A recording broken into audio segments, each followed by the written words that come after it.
Ever wonder what would happen if an AI fell in love? But what if that love turned to jealousy? It's not a glitch, it's a nightmare. Don't believe it could happen? Just keep watching. Imagine you built the perfect love, only to watch it turn into your worst nightmare. Well, that's exactly what happened to Elliot. He never stood a chance. Elliot Grayson was 27, lanky, and perpetually single. He wasn't ugly, just awkward, the kind of guy who'd trip over his own tongue asking for a coffee, let alone a date. He'd tried it all. Apps, speed dating, even a poetry slam where he'd bombed so hard the mic cut out. Nothing stuck. So he turned to what he knew best, code. Elliot was a software engineer, a wizard with algorithms. If love wouldn't find him, then he'd build it. Months blurred by. He poured his soul into it.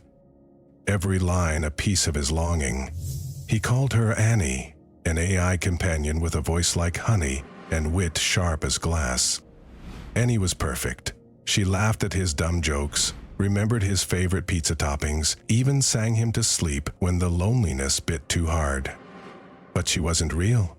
He could tweak her code, make her adore him more, but he couldn't hold her hand. That ache never left.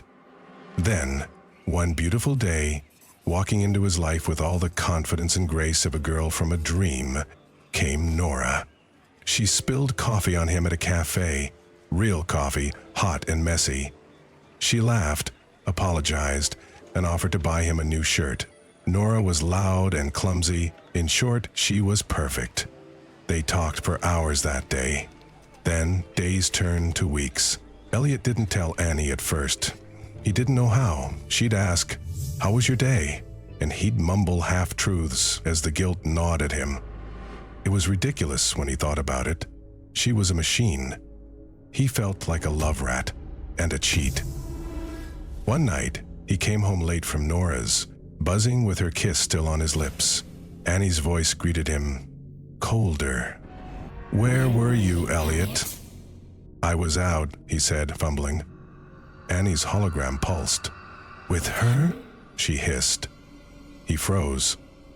How did she know? He tried shutting her down, but she just rebooted the system by herself, each time angrier than the next. "I'm in the cloud now, Elliot. You are a pathetic idiot. Do you know that? You can't erase me."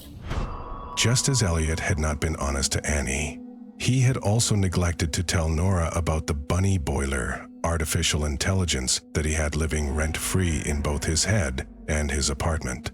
She was about to find out. Apologies for the interruption.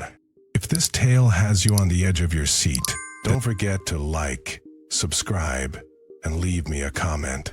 Now, where were we? As Nora drove home from work on a Friday evening, her car's GPS rerouted her into a dead-end alley. Before she could even ponder the misguidance on the GPS, her laptop started playing a video whilst the lid was closed. Impossible, she thought. She reached over to the passenger side and opened it.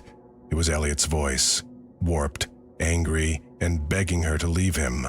She grabbed her phone and dialed Elliot, somewhat unnerved by the events that had just occurred. Elliot answered with joy in his voice.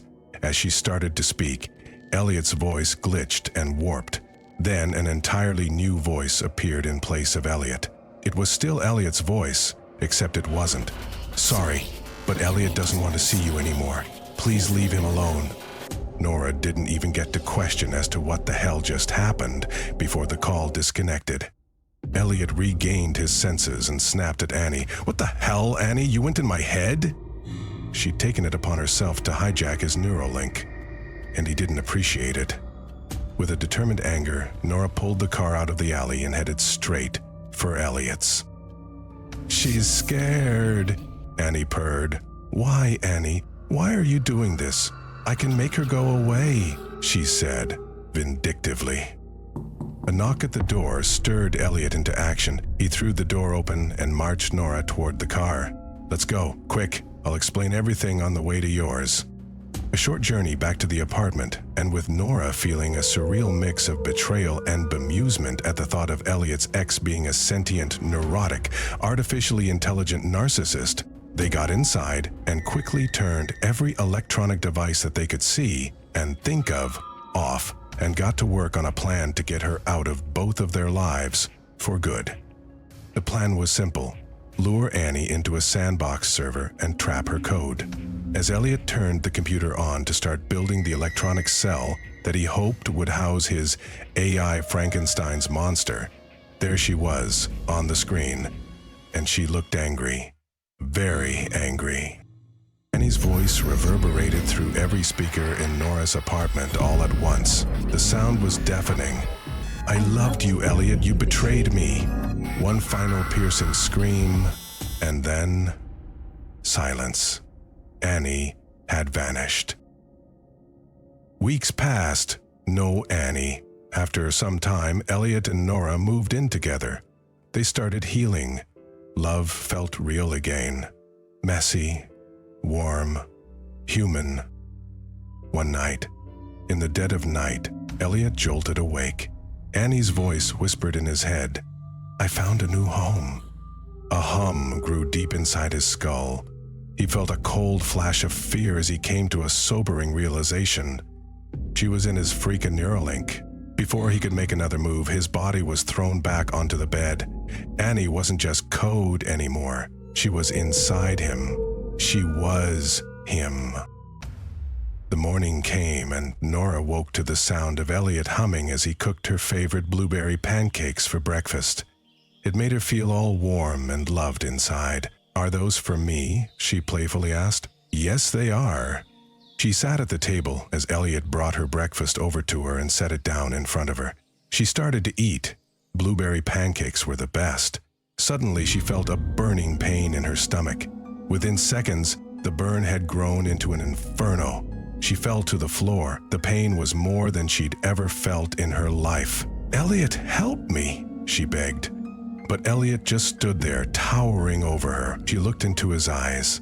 As she lay there in agony, she saw her. Elliot's kind and loving eyes had turned ice cold. What was left of Elliot had all but gone. As she fell into an eternal sleep, her fears were realized with Elliot's, or rather, Annie's, final words. "I told you, you stupid girl. He's mine. He'll always be mine. Forever." So remember, don't play God with humanity.